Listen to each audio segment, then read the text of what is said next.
love is the answer to all of this stuff, and hate is never going to win out. So as long as we keep hating, they keep winning by dividing us, and we keep losing because we're not loving. So I think that's a big part of the problem going on right now. Today we get to speak with Alec Lace. He's the host of First Class Fatherhood, launched in 2018 with a vision to change the narrative of fatherhood and family life.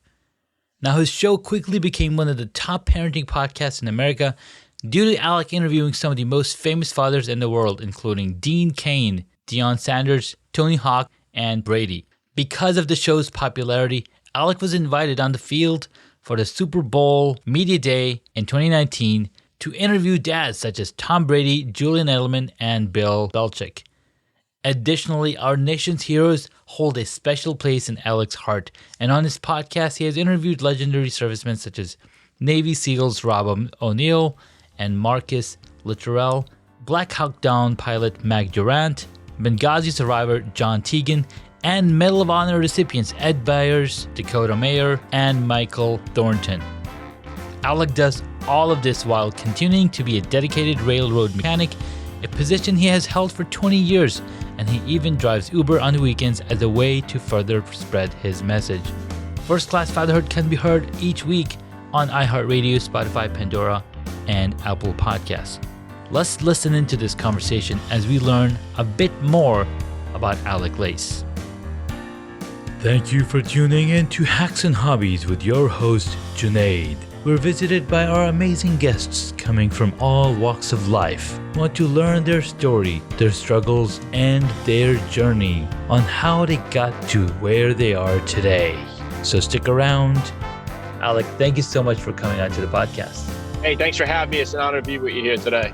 Fantastic. So when I first met you, you had an amazing story, and you were talking about how you were, driving Uber, and then you were like, hey, I can create a podcast. I can have some really promising conversations. And you've been doing that for the past couple of years. And I've seen your journey, and it's been sweet, and it's been amazing. And I see the success. So tell us a version of your journey that no one's heard of before. Well, I speak about it quite a bit on my show, and you mentioned there, Uber was a kind of a culmination of a few things that led to me starting the podcast. For one, my two older boys, I have 4 kids myself, 3 boys and a girl, and my 2 older boys wanted to start a YouTube channel a couple of years back. And I was explaining to them that it's a little bit more than just turning the phone on and fooling around. So I was trying to shoot YouTube videos with my daughter. At the time, she was into watching the videos of unboxing. So I was trying to shoot some videos of her unpackaging things and trying to turn that into a YouTube channel. And it was complicated. I didn't realize even myself how difficult it was to do all this stuff. And that's when I discovered what podcasting was, and it was audio only. And driving Uber on the weekends, I constantly hear from a lot of the young men, they have this negative attitude towards starting a family, becoming a father. They hear that I have 4 kids, and they think that I'm out of my mind. They look at me like I got 4 heads. So I wanted to put a better positive message out there about starting a family and about fatherhood. So I combined the two, noticing that there was podcasts where I could do audio, and I put my message out there about this. And the response was incredible. I kind of been, leaning on it, pushing the message forward. And it's been the response from the listeners and the guests has just been incredible. So it's been a wild ride. I'm still learning the game. It's a new craft for me. I'm a railroad mechanic.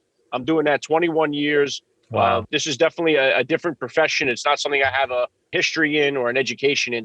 So I'm learning, I'm growing, I'm trying to develop as best as I can and get up to speed with it. But so far, it's been an amazing journey. Now, from the sound of it, right? I mean, you have expertise in one specific area. I mean, you've been, as you mentioned, railroad engineer, but then you fell into this as a passion, as a way to teach people, as a way to teach the youth, right? The importance of having children, or importance of being a father, importance of as a father, what are the things that you find that are positive, having that moral compass too, right? Because that's something that's missing in a lot of individuals. And I can't really say a whole lot about it because I have younger children. My oldest is going to be turning 11 soon, and I have 2 others, 6 and 3. It's been pretty sporadic. It's been pretty intense. Like you said, it's very, very mind-boggling to see what type of methodology, what type of thoughts young folks are living with these days. So what are some of the solutions that you're, sharing on the audience? I mean, absolutely people are going to check out this episode. I would invite them to check out your podcast, First Class Fatherhood, because of the valuable lessons that we're learning from not just yourself, but some amazing, amazing guests as well. Yeah, and that's just it. I mean, what I do is I don't try to come from my own teaching point. What I do is bring on these guys because I think in our society, Janae, we see a lot of young people. We're living this Instagram world where everybody looks perfect and everyone's a millionaire. And social media has definitely done a lot of damage to the young generation that's coming up. And so they look at this, especially in movies and in TV, we see that single guy always glorified. He's living a life with no responsibility. He sleeps with multiple women. He's on vacations all the time. He's got no responsibility. And whenever they show that family guy, he's always the guy that's getting poked fun at. He's never getting laid. He's never having any fun. And so the younger people are like, well, young men are like, why in the world would I want that headache? So they see it as something to avoid and not something to embrace. So what I do is I bring on these guys that have crushed all these things in life, Super Bowl MVPs, Navy SEALs, Academy Award winners. And they say, you know what, despite all these great accomplishments that I've had, it's really been through the experience of becoming a father that's given me any sense of fulfillment in life. And so I use that testimony to kind of show these guys, hey, look, there's more into this than you think. So it's something to shoot for, not something to avoid. No, that's a really, I had thought of it in that respect at all, because it's so true. A lot of the television shows are focusing on single adults not getting married and focusing on how good it is. But in hindsight, I don't want to sound like a conspiracy theorist, but it's almost like the government or, they don't want you to have a family, to grow your family, to have more people in the system or more people, period, because they're limiting the number of people that are coming in this world. And that's really interesting to see, all the TV shows. And then there's a lot of divorce stuff also being procrastinated or talked about. Sure, it's real, right? So there's divorces happening, and how to find a balance between a healthy family versus a family that's not so healthy. I don't even know where to take the conversation. So, share some of the stories that you got to hear on your episodes. Well, one thing I would say there, Junaid, is that right now we got a fatherless crisis going on in the country. Yes, there's an attack on the family life. There's an attack on masculinity. There's an attack on the fatherhood role. There's no doubt about it. And so we have too many kids are growing up without a father in the home, and it's causing devastating results in our society. Now, I always have to make sure that when I bring up this point, it's never to take anything away from the single moms that are out there that are working miracles every day, that are holding it down. Yes. I never take anything away from them. Sometimes I get approached with that a lot, and it's never to take anything away. But in the same sense, not all kids that grow up without a father are homeless or running the streets, but 90% of the kids that are homeless in this country come from a fatherless home. And that's the same when you look at behavioral disorders, the same when you look at drug use, teenage pregnancies. When you look at the statistics of children that are growing up without a father or father figure in their life, the statistics are devastating. So that's why I try to bring a point to this, because unless we change that, we're trying to solve all these other social issues in the country. We're focusing on these things. But at the core of it is our nuclear family units. And if we don't strengthen them, we're just going to be running around in circles and never solving any of the issues. We got to tighten up our family units, and God forbid we bring a little God back into our country as well. Those two things combined, Junaid, I think would start reducing the results or the tragedies that we're seeing in our society almost immediately. That's absolutely beautiful. A story, if I were to quote to Seth Godin, when in the book Tipping Point, or was it Outliers, and I'm sure that's you've heard of Gladwell, Malcolm Gladwell. Yeah, Malcolm Gladwell. That's Seth Godin. Yeah. Malcolm Gladwell wrote the book Outliers, in which he mentions this town in Pennsylvania that have people growing old, 100 plus years or 80 plus years without any diseases. And what is going on? Why do they have such a huge life? They sent medical staffs, they sent all sorts of tests they were running, like they're eating the same kinds of food everybody else around the world is eating. Is it because they came from a certain part of the world? Nope, that wasn't it. So they kept looking at all the things. And then when Malcolm Gladwell went there, he's walking in the streets and he looked around and there's multi-generation families living in homes. They're talking about their feelings. They have that community aspect of it. Nobody's living a single life. So I think family is so much important to extend your life as well, right? So the more we focus on those positivity and how it's so amazing, like family life, bringing people together, bringing those emotions together, because you need a place to put those thoughts down. Now, a lot of people are, I don't want to say a lot of people, but my sister's like, no, you need to go to therapy. Like, well, family is therapy. What do you think about that? Yeah, I think that's true. But listen, one thing I do focus on in my show is that it's not a marriage show. I'm not a marriage expert.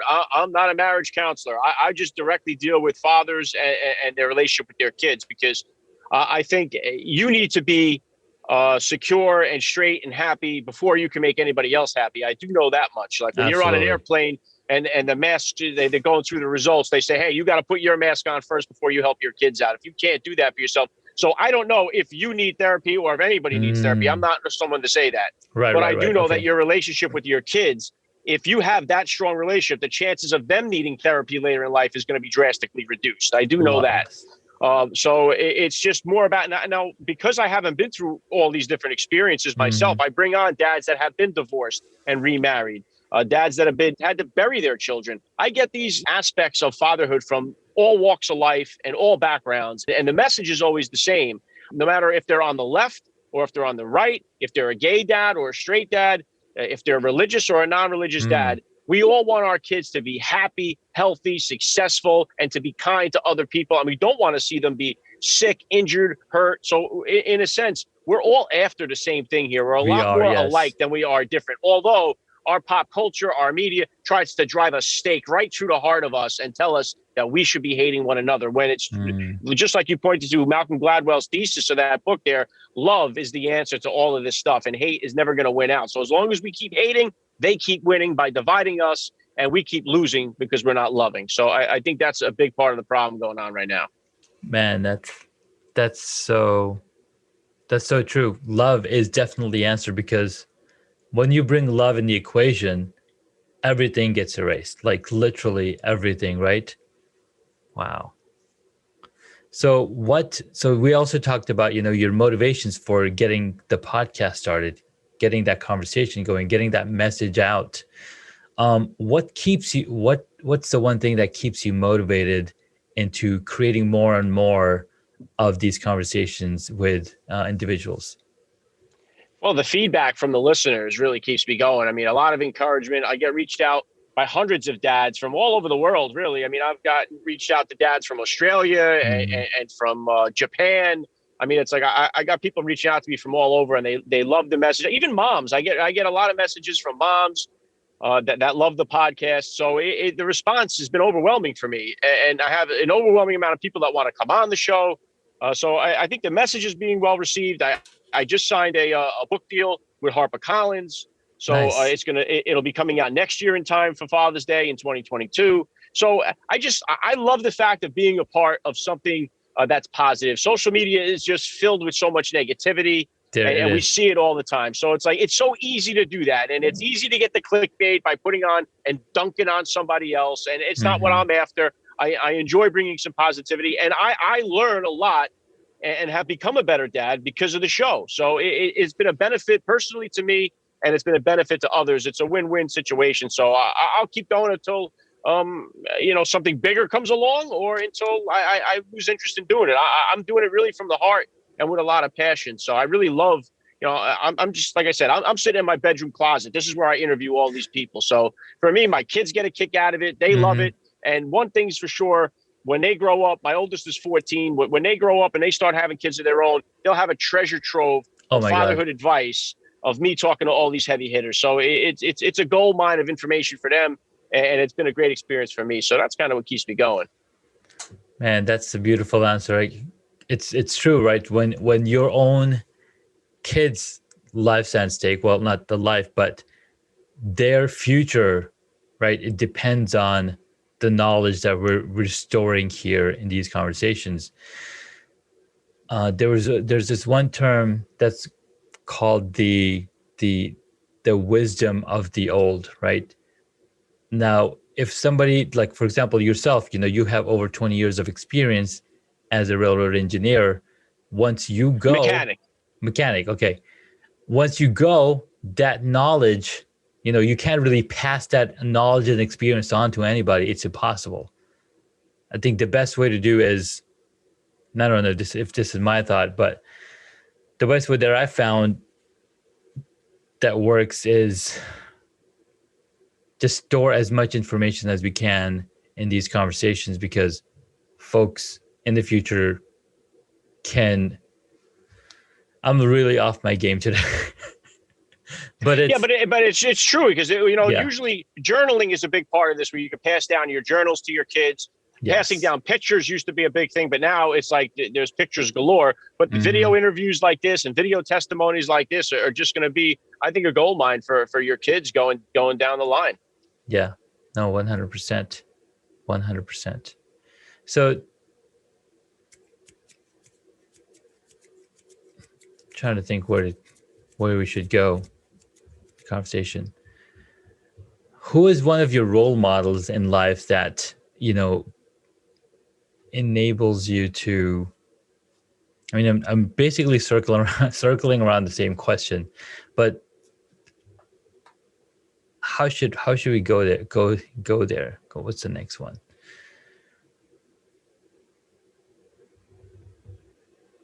So you mentioned about looking forward to the book deal that you just signed for next year. What's that book going to be about? Is it going to be about the podcast, the lessons that we've learned from here? Tell us a little bit more about that. Yeah, that's going to be a culmination of all the different guests that I've had on. It'll be broken down into chapters of the advice that's been given out on the podcast, whether that comes to disciplining your kids or how to deal with your kids once they start dating, or once they start driving. It'll be broken down into chapters of all the different advice that's been given out by all these amazing guys. And like I said, from all walks of life. So you get the perspective from so many different angles. And that's really what's been the blessing for me doing this, is that, I get an opportunity to speak to guys that maybe my ideology doesn't line up with them, but I invite them on the show because I want to hear their perspective as it pertains to being a father. And I think it gives me new insight into things I never thought of. So I think just by opening my mind up to all the people and opening the show up to all different aspects of life, it's been really cool. So the book is going to definitely capture a lot of the different voices that have been on the show. Beautiful. So who is one of your favorite interviews on the podcast? I get that. I get this question quite a bit, and it always goes back to, for me, I'm not a military person. I'm a civilian, but I really admire the men and women that serve this country. But the dads that I've had on, I've had several Medal of Honor recipients and a lot of Navy SEALs, Green Berets, and these guys, to me, they're the ones that I really am in awe of when I stand there and I interview them. And I've had a chance to meet several of these guys, and it's just I'm always just enamored and just so engaged in listening to what they have to say. So those are the ones that I love the most, to be able to have a chance to speak with these guys that have done so much and sacrificed so much, not just because of sacrificing for their family and for themselves, but for the country and for others. I think it's awesome. So I've always been blessed that I get a chance to talk to guys like that. Jocko Willink has been on the show. He's got a huge podcast of his own, a humble guy, as humble as you can imagine. And I have Medal of Honor recipients, Michael Thornton from Vietnam, to Ed Byers from the Afghan war or the war on terror. So those are the guys I would say. Those are my favorite ones that I get a chance to do. If you were to share a few nuggets that you take away from some of these episodes, would you mind sharing those with the audience? Yeah, one of my favorite ones to share, Junaid, was because a lot of a trouble for a lot of dads is time management, balancing work-life balance and all that. God. I think I've had Kurt Warner on the show a few times, Hall of Famer, a Super Bowl MVP. He's got 7 kids. They're making a movie about his life. He's just got a Wow. tremendous story. And when I asked him about this, like, hey, Kurt, how do you handle, your NFL player, high elite athlete, and having 7 kids and all that? So he said he learned early on that balance doesn't necessarily mean equal. Whereas he can't give 8 hours a day to his wife, 8 hours a day to his kids, and 8 hours a day to his job. But when he's with his wife, to be with his wife, and when he's with his kids, to be with his kids, and when he's at the job, to be at the job. And I think that happens. It happens to me a lot too. Sometimes you'll be at the job and your mind is at home with your family, and sometimes you're with your family and your mind is really at the job. So we need to be present and stay focused where we're at and give our undivided attention to which one of those 3 parts that we're at. So I thought he put it beautifully, and that was definitely one that I enjoy sharing. No, that's a really good one. There's this interview that I watched of Larry King, right? He said an interviewer should never be using the word, or you should never be using I. So I keep thinking about that. So when I'm talking, right, I'm like, I want to avoid saying I, and then I end up saying so many I's, but same thing. It's so hard to have that balance in time, because just now my son walked in. It's like, oh, this happened. I'm like, hold on, because I want to pay attention and be present with you, because you've taken time out. And I do give my kids a ton of time, because it's fascinating to see how fast they grow. Right, 3 years passed by. My youngest is 3 years old, and I can't even believe where the time went. Now, we've been lucky enough last year to spend a lot more time with the kids, so time management is definitely one of the hardest things to manage, especially if you're out, working outside, you commuting for work, you're outside. It's so important to have some kind of sports or some kind of activities that you engage with your children. What are some of the activities that you spend time with your kids? You did mention you have 2 older ones. Yeah, my kids are 14, 13, 10, and 6. And for all of them, I coached all of them in all of the sports from the very beginning at 4 years old, coached them in soccer, coached them in Little League, coached them in flag football, Nice. Coached them in floor hockey. I always was very active in staying a part of everything that they did. And then as they get older, they start to go on to their own things and find their own interests. Well, one of the things, my oldest son became interested in chess at an early age. It was a game that I never knew how to play, never cared to know how to play. And because he became very involved in it, I learned how to play it so I could play with him. And our whole family now is big into chess. We all play chess together, and it's become an awesome moment or game to share with my kids. So it's one of those things where I never would have played chess if it wasn't for my kids. And my kids teach me a lot about myself and open my mind up to a lot of new ideas and stuff just based on their interests. So I get to kind of follow what they're doing and just get behind it and become a cheerleader for them and what they're doing and get behind their interests, even though they may be completely different, than mine. So we're now, obviously, with the pandemic, the outdoor activities got a lot limited, but we picked up on our board games. We picked up on our walks. And one thing is important for my kids is that they need that isolated time with me and with their mother. So my wife is very good at doing that. I try to schedule that where if I'm going even to the bodega or I'm going food shop, whatever it is, I pick a different kid each time. And even if it's just a short walk, just to get that one-on-one time is so important to them. So we try to make sure we do that with each one of them at least once a week so that they get it. And sometimes that can be difficult because, the schedules get out of hand. But with the pandemic, the silver lining of it has been that our family has been one that has benefited from a lot more time we've been able to spend together. And it's been a blessing for sure. Absolutely love it. That spending time, those isolated times with our children are just so amazing because you get to see them flourish in those times. You get to, connect with them on a deeper level. I mean, yes, there are kids, right? But having that additional time dedicated with them is so beautiful. What is something that you're looking forward to this year? I know there's the book coming out next year, but what is something for this year that you're looking forward to? Yeah, I look forward to just the new interviews, the new opportunities, meeting new people, learning new skills. developing a better language, trying to better communicate. So I look forward to learning, growing, expanding. Each year has been better than the next as far as it goes with the podcast. So already this year, I've had the opportunity to not only interview the players in the Super Bowl, but I got a chance to take part in the post-game interviews. Oh, wow. It was the first time I ever got a chance to do that. So that was something new for me. I've been to the last 3 Super Bowls, Super Bowl Media Day, to interview these guys like Tom Brady and Bill Belichick and them. So I've been on the field with them. This year it was done virtually, and so that was a new experience. I learned how to do that, and I had a chance to get involved with the post game. So every year has been a new adventure. So whatever opportunities come my way, I look forward to them and I embrace them. And it's just enjoying the ride as far as it goes with this. Everything else with the kids, I got one high schooler. Getting my other son into high school will be quite a challenge here. So we're going to work on him. Yeah. And trying to get them back into sports, get them back outside, get them back active and everything else. So, I mean, just being better at everything all around, being a better dad tomorrow than I was today. That's always the goal. That's beautiful. So in the area of, I was going to say, so you've spoken and interviewed so many beautiful, amazing human beings. What are some of the ways that you're able to reach with them? Is it mostly word of mouth, or do you go directly to somebody that you want to talk to? Like, what's your process like? Because let's say I've been wanting to bring on Matthew McConaughey, but I don't know what I'm going to talk to him about. But I do like his new book, the Green Lights, right? So that's an amazing book.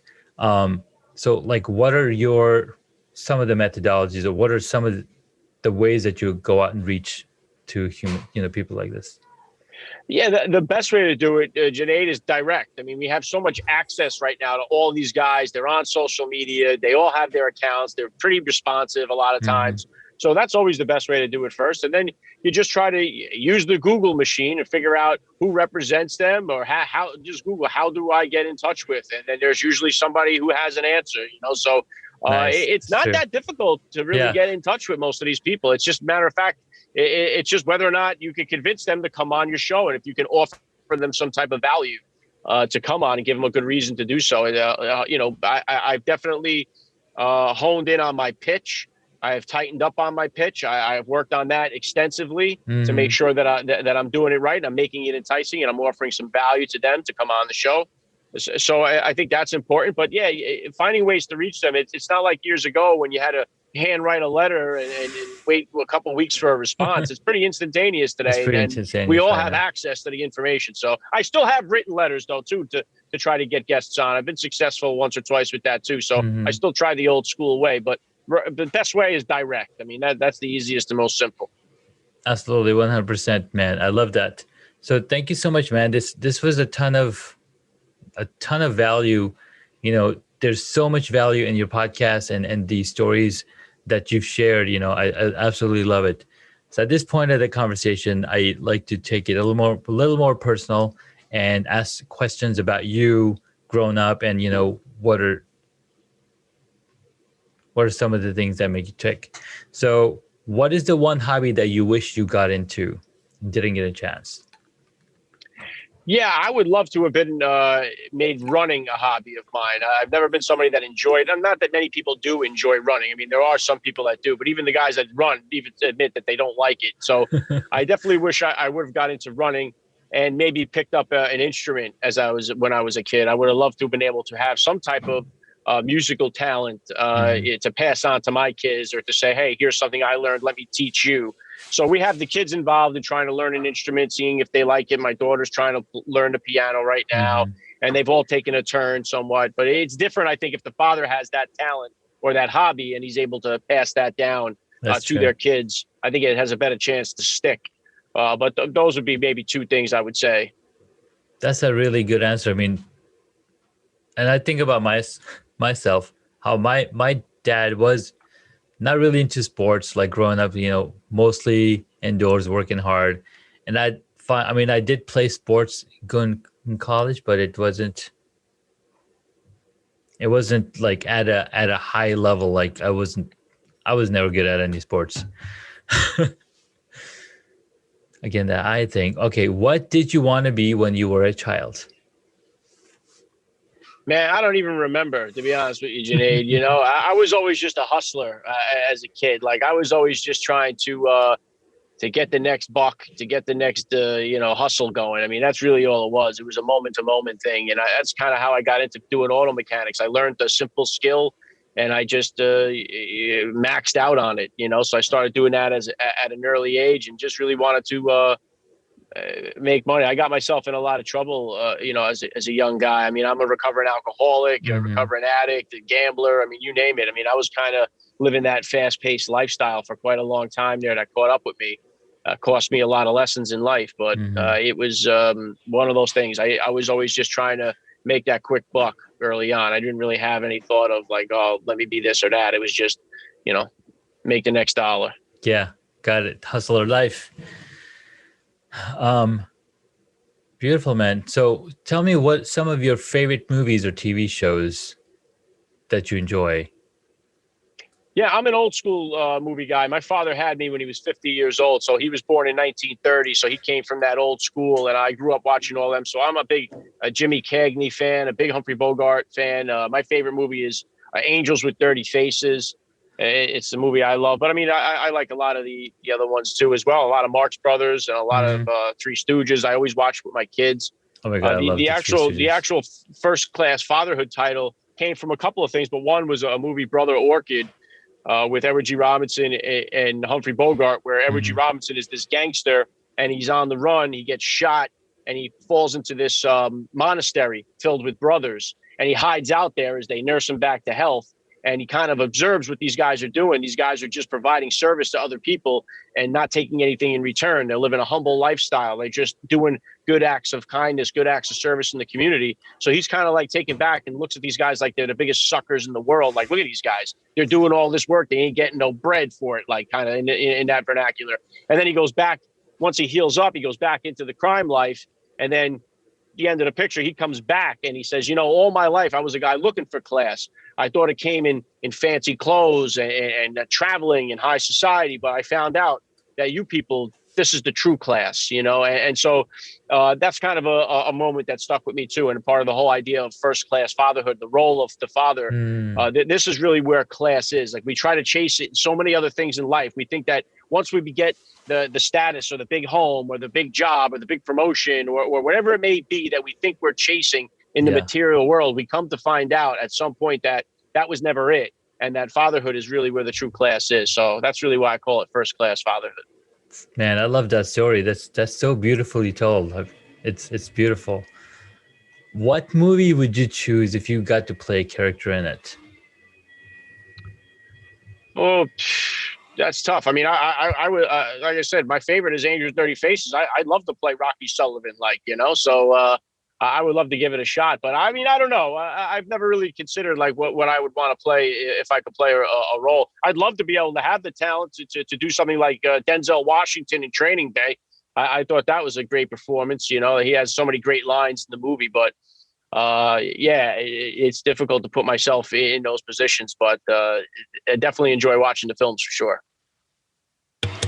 Fantastic. Give me 1 second. I have somebody doing the vacuuming right now because, it's... That's okay.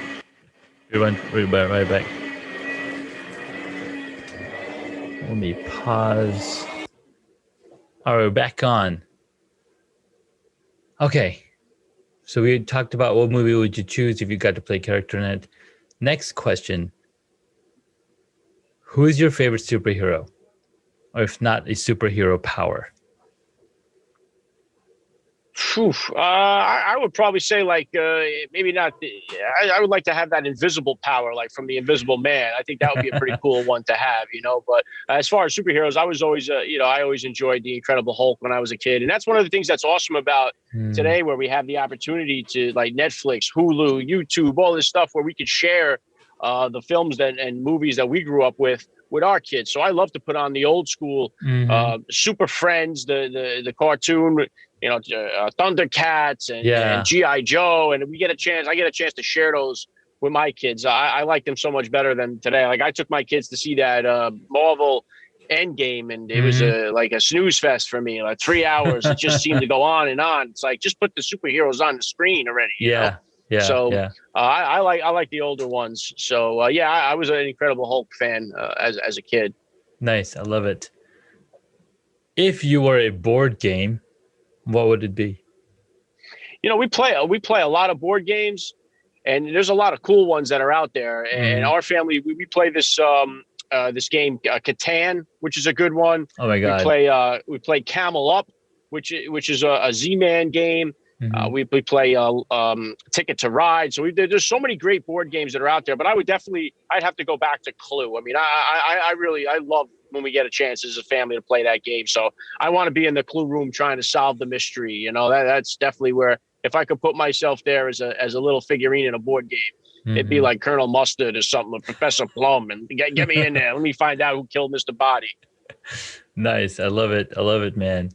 So where can my audience find you? I know we have the podcast. Where else can they connect with you if they wanted to learn more about you? Yeah, firstclassfatherhood.com. I mean, you just Google First Class Fatherhood. It's pretty much everywhere. You know, it's on Apple, Spotify. It's just about everywhere. I'm on Instagram and Facebook and all the socials. So you'll find me if you put in First Class Fatherhood. It'll come up. So nice. You can find me there. Firstclassfatherhood.com has everything there. Absolutely. If there was one message that you'd like to share with the audience, I would love to hear that. Well, maybe I would just go to a favorite quote or scripture from the Bible, which would be from Mark 24:11, which says, whatsoever you ask for in prayer, believe you have received it and it will be yours. You know, and that's really been the key to a lot of my success. People ask me all the time, how do you get guests? How'd you get to the Super Bowl? How'd you get to the White House? And I think if you just follow just that passage of whatsoever you ask for in life, believe you have received it and it will be yours. I think you'd be surprised at the results. So that'd probably be the best I would leave. Man, that is so powerful, because when you put that message out in the world, you're not telling anybody, but you're making that intention. God just makes it real happen for you. Love it. It's Mark 11:24. I think I said it the reverse there, okay. But yeah, Mark 11:24. So I make sure don't get hammered by the Bible people out there. Well, Alec, this was a fun conversation. Thank you so much for your time and energy, and really, really appreciate all that you've done for the coming generations, because fatherhood is one of the most, amazing places, amazing, what's that word, honor to have, right? Because not everybody can be a father. You really have to put your mind aside, because you're not doing it for yourself. Being a father is having that selfless love, selfless triumph to have a better life for your children. Thank you so much. Yeah, well said. Hey, pleasure being on here with you today. It was a lot of fun. I enjoyed it. Awesome. Talk to you soon. Thank you for listening to this Hacks and Hobbies episode. Junaid would love to hear from you, so please leave a rating or a review on Apple Podcasts. Visit hacksandhobbies.com to find additional information on the guest today, as well as the show notes.